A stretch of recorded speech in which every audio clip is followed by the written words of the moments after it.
மனைவியின் பிடிவாதம். திருமண சந்தடி முடிந்து வீடு வெறிச்சோடி விட்டது இல்லையா? மனைவி சுமதியிடம் சொன்னார் ராஜன். அவர்களுடைய இரண்டாவது மகளுக்கு சமீபத்தில் தான் திருமணம் முடித்தார்கள்.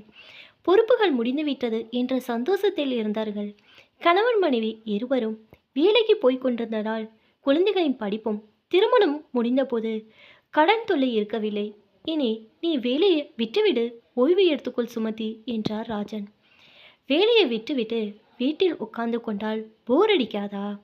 சுமதி முறுவழைத்தாள். இத்தனை நாளும் கஷ்டப்பட்டது போதும். எங்க அப்பா அம்மாவுக்கும் வயசு 70க்கு மேலாகிவிட்டது. பாவம், 10 வருடங்களாய் என் தம்பியிடம்தான் இருக்கிறார்கள். அவர்களை அழைத்து வந்து நம்முடன் வைத்துக்கொள்வோம். நீ வாலண்டரி ரிட்டையர்மெண்ட் வாங்கி கொண்டாயானால் உனக்கு ஒரு ரெஸ்ட் கிடைத்தால் போல் இருக்கும். அவர்களை பார்த்து கொள்வதிலும் சிரமம் இருக்காது. அதை நீங்களே செய்து அந்த ரெஸ்ட்டையும் நீங்களே எடுத்துக்கொண்டு அவர்களுக்கு பணிவிட நீங்களே செய்யலாமே என்று ஒரு நாளும் சொல்ல மாட்டாள் அவள். ஆனால் அவளுடைய இருமன போக்கையும் அதற்கு ஆதரவு தரும் இந்த சமுதாயத்தின் கோட்பாடுகளையும் அவளால் புரிந்து கொள்ள முடியும். அதனால் உணர்ச்சியற்ற சிரிப்பை உதித்துவிட்டு அங்கிருந்து போய்விட்டாள். 80 வயது கடந்து எங்கேயோ தனியாக வாழ்ந்து கொண்டிருக்கும் தாய் நினைவிற்கு வந்தாள். சரியாக 6 மாதங்களுக்கு முன்தான் இதே போன்ற பிரஸ்தாபனையை இவள் கொண்டு வந்தாள். எங்கள் அம்மாவுக்கு ரொம்ப வயதாகி விட்டது, தனியாக கஷ்டப்பட்டு கொண்டிருக்கிறாள். அவளை அழைத்து வந்து நம்முடன் வைத்துக் கொள்வோமா என்று கேட்டாள். நம்முடனா? எப்படி முடியும்? நீ ஆஃபீஸ்க்கு போய்விட்டால் அவங்க வீட்டில் தனியால் இருக்க வேண்டியிருக்குமே. சிரிப்பு வந்தது சுமதிக்கு. இங்கே ஆனால் வெறும் 8 மணி நேரம்தான் தனியாக இருக்கணும். அங்கே 24 மணி நேரமும் தனியாக தானே இருக்கிறாள். நமக்கு குழந்தைகளின் படிப்பும் பணப்பிரச்சனையும். அம்மா பொருளாதார ரீதியாக நம்மை சார்ந்திருக்க போவதில்லை. அவளுடைய பென்ஷன் அவளுக்கு வரும். சுமதியின் பொறுமை நசிந்து போய் கொண்டிருந்தது. எங்க அப்பா அம்மா என்ன சொல்வார்களோ? 50 வயது கடந்து 25 வருடங்களாய் தன்னோட குடுத்தனம் நடத்தி வந்த கணவனை முதல் முறையாக பார்ப்பது போல் பார்த்தாள் சுமதி. இதில் அவர்கள் சொல்வதற்கு என்ன இருக்கிறது? அவர்களுக்கும் நம்மோட வந்து இருக்கணும் இருக்காதா? எங்க அம்மா நம்மோடு இருந்தால் அத்தையும் மாமாவும் நம் வீட்டுக்கு வரக்கூடாது என்ற அர்த்தமா? பல முறை கேட்டிருக்கேன் நம் வீட்டுக்கு வர சொல்லி. அவர்கள்தான் உங்கள் தம்பியிடம் இருப்பதாக சொல்லிவிட்டார்கள். இருந்தாலும் மூவரை நாம் நன்றாக பார்த்து கொள்ள முடியும். எப்படியும் திருமணம் முடிந்து ராதிகா புகுந்த வீட்டுக்கு போய்விடுவாள். அப்படியும் வீடு போராது என்று நினைத்தால் இன்னும் பெரிய வீடாக பார்ப்போம். உற்சாகத்துடன் சொன்னாள் சுமதி. அதெல்லாம் நடக்கிற காரியமாக எனக்கு தோன்றவில்லை.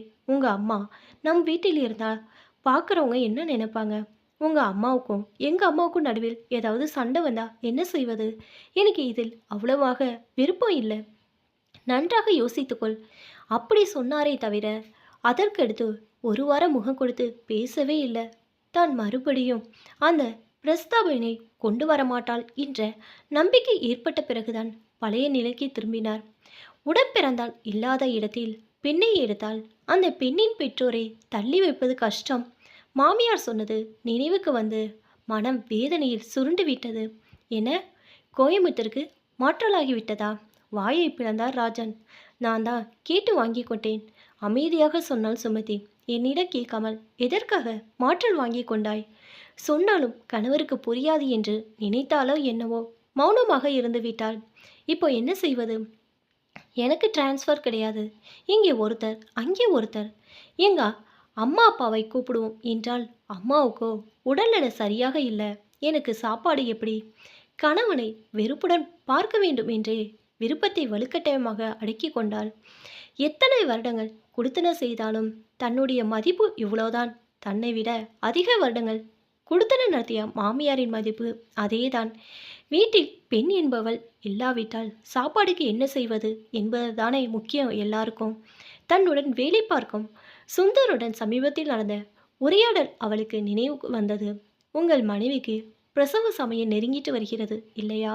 யாராவது உதவிக்கு வரப்போகிறாங்களா? இல்லை அவங்களே பிறந்த வீட்டுக்கு போக போகிறாங்களா? லஞ்ச் நேரத்தில் சுந்தரிடம் கேட்டால் இங்கே தான் இருப்பாள். சமையலுக்கு எங்கள் பக்கத்து வீட்டு மாமி உதவி செய்வாங்க. நிறமாத புள்ளத்தாச்சியான மனைவி பார்த்து பார்த்து சமைத்து கேரியர் அனுப்பி வைத்த சாப்பாட்டை திருப்தியாக சாப்பிட்டு கொண்டே சொன்னார் சுந்தர். உன்னுடைய சாப்பாட்டை பற்றி இப்போ யார் கேட்டார்கள் என்று மனதில் திட்டிக் கொண்டே வெளியில் பாவம், உங்களுடைய சாப்பாட்டுக்கு பிரச்சனை தான். ஆனால் பிரசவம் அவங்களுக்கு இல்லையா? மனதளவிலும் உடல் அளவிலும் அவளுக்கு ஓய்வு தேவை. அதற்காக கேட்டேன் என்றவள் வெறுப்பு கலந்த பார்வையை அவன் மீது வீசிவிட்டு எழுந்து போனாள்.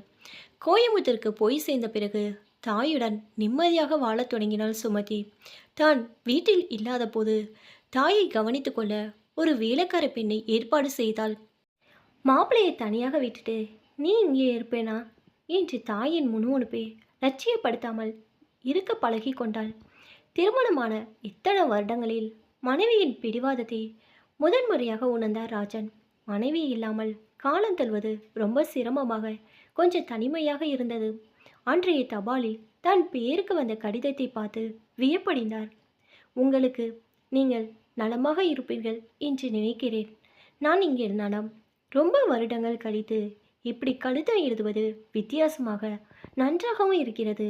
இந்த கம்ப்யூட்டர் யுகத்தில் நம்மை ஓல்டு ஃபேஷன் என்று சொல்வார்களோ?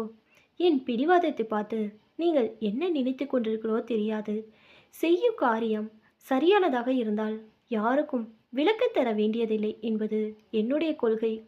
எங்கள் அம்மாவுக்கு 35 வயதாகும்போது திருமணமான 15 வருடங்கள் கழித்து இனி குழந்தைகளே பிறக்க மாட்டார்கள் என்ற ஏமாற்றத்தில் இருந்தபோது நான் பிறந்தேன். ஆனால் அந்த மகிழ்ச்சி அதிக நாள் நீடிக்காமலே என் தந்தை இறந்து போய்விட்டார். என்னை தனியாக வளர்க்க முடியாது என்ற பயத்தில் என் அம்மா பாட்டியின் வீட்டில் தன்னுடைய அண்ணன்களின் அதிகாரத்திற்கு கீழ் நடுங்கிக் கொண்டே வாழ்ந்து வந்தாள். நமக்கு திருமணம் ஆகும்போதே 2 மாமாவும் அவர்களின் குழந்தைகளோடு போய்விட்டார்கள். அம்மாவை ஏதாவது முதியோர் இல்லத்தில் சேர்த்துவிடு என்ற அறிவுரையை வழங்கிவிட்டு அவர்களை குறை சொல்லவும் முடியாது. நாளுக்கு நாள் விஷம் போல் ஏறிக்கொண்டிருக்கும் விலைவாசி இருக்கும் இந்த காலகட்டத்தில் விதவையாகிவிட்ட தங்கைக்கும் அவளுடைய மகளுக்கும் 20 வருடங்கள் ஆதரவு தந்ததே பெரிய விஷயம். நமக்கு திருமணம் ஆன பிறகு கிட்டத்தட்ட 15 வருடங்கள் அம்மா தனியாகவே சின்ன வீட்டு காலத்தை கடத்தினாள். பிறகு தனிமையை தாங்க முடியாமல் 10 வருடங்களுக்கு முன் முதியோர் இல்லத்தில் சேர்ந்து கொண்டு நாட்களை எண்ணி வருகிறாள். குறைந்தபட்சம் இந்த கடைசி நாட்களிலாவது அம்மாவை என்னுடன் வைத்துக்கொண்டு அவள் மனதிற்கு நிம்மதியை தர வேண்டும் என்று விரும்பினேன். உங்களை பெற்று வளர்த்து ஆளாக்கியதற்கு உங்கள் பெற்றோரை உங்களிடம் வைத்துக்கொண்டு அவர்களுடைய நலனை கவனிக்க வேண்டும் என்று நீங்கள் ஆசைப்படுறீங்க. அதற்கு என் பங்கிற்கு உண்டான உதவியை நான் செய்ய வேண்டும் என்று விரும்புனீங்க. அப்படி இருக்கும்போது என்னுடைய ஆசை எப்படி அதிகப்படியாக ஆகிவிடுமோ எனக்கு புரியவில்லை. எங்கள் அம்மா என்ன படிக்க வைத்த படிப்பு, அதன் மூலமாய் கிடைத்த வேலை, நான் சம்பாதித்த பணம் எல்லாவற்றையும் பயன்படுத்தி கொண்டீங்க ஒழிய அவளை நம்முடன் வைத்துக்கொள்வோம் என்றால் முகத்தை தூக்கி வைத்து கொண்டீர்களே, அது ஏன்? நம்ம வீட்டில் மட்டும் இல்லை, எல்லா இடங்களிலும் அப்படிதான். தங்கைகளின் திருமணம், தம்பிகளின் படிப்பு போன்ற கடமைகள் இருக்கும் ஆண்மகன் தன்னுடைய திருமணத்தை துறக்க வேண்டியதில்லை. கடமைகளில் தன்னுடன் ஒத்துழைக்கும் மனைவியை தேடிக்கொள்ளலாம். ஆனால் அதே நிலைமையில் ஒரு பெண் இருந்தால் திருமணம் செய்து கொள்ளாமல் கடமைகளை முடிக்க பார்ப்பாள். ஏனென்றால் தன்னுடன் ஒத்துழைக்கும் கணவன் கிடைப்பான் என்ற நம்பிக்கை இல்லாததால். அதிர்ஷ்டவசமாக பொருளாதார ரீதியாகவும் உடல் அளவிலும் நாம் உங்கள் பெற்றோரையும் என் தாயையும் சேர்த்து ஆதரவு தரக்கூடிய நிலையில் இருக்கிறோம். அப்படி இல்லாத பட்சத்தில் என்ன செய்திருப்போமோ என்னால் கற்பனை செய்து கூட பார்க்க முடியவில்லை. வீட்டிலும் வெளியிலும் உங்கள் வேலைகளில் கடமைகளில் நான் மனப்பூர்வமாக ஒத்துழைத்தேன் என்பதை உங்களுக்கு நினைவுபடுத்துவதில் எனக்கு விருப்பமில்லை.